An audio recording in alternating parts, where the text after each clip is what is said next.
যে মুর্শিদাবাদ জেলার খড়গপুর থানার মনোহরপুর গ্রামে এসেছিলেন। তার নাম ছিল জিন্দা পীর আব্দুল আজিজ কুদ্দুসি রহমতুল্লাহি আলাই।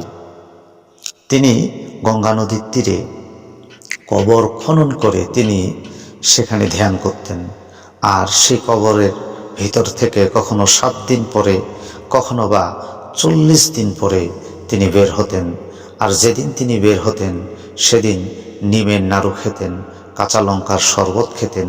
যেদিন বের হতেন হাজার হাজার রোগী, হাজার হাজার মানুষ সেখানে যেত। হুজুর একটি নজর দৃষ্টি দিতেন তাদের উপরে, আর হাজার হাজার মানুষের রোগ ব্যাধি সঙ্গে সঙ্গে ভালো হয়ে যেত। সুবহানাল্লাহ।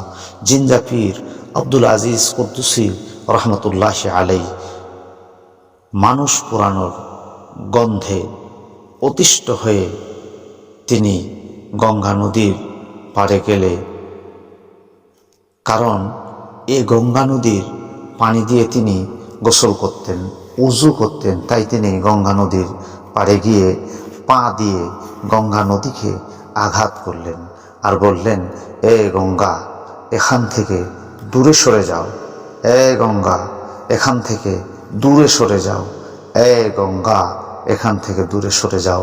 এমনিভাবে একে একে 3 বার বলার সঙ্গে সঙ্গে গঙ্গা নদী 3 কিলোমিটার দূরে সরে চলে যায়। সুবহানাল্লাহ।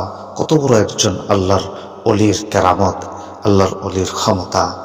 আল্লাহ পাক আমাদেরকে ওলিদের বিষয়ে বোঝার তৌফিক দান করুক। আমিন।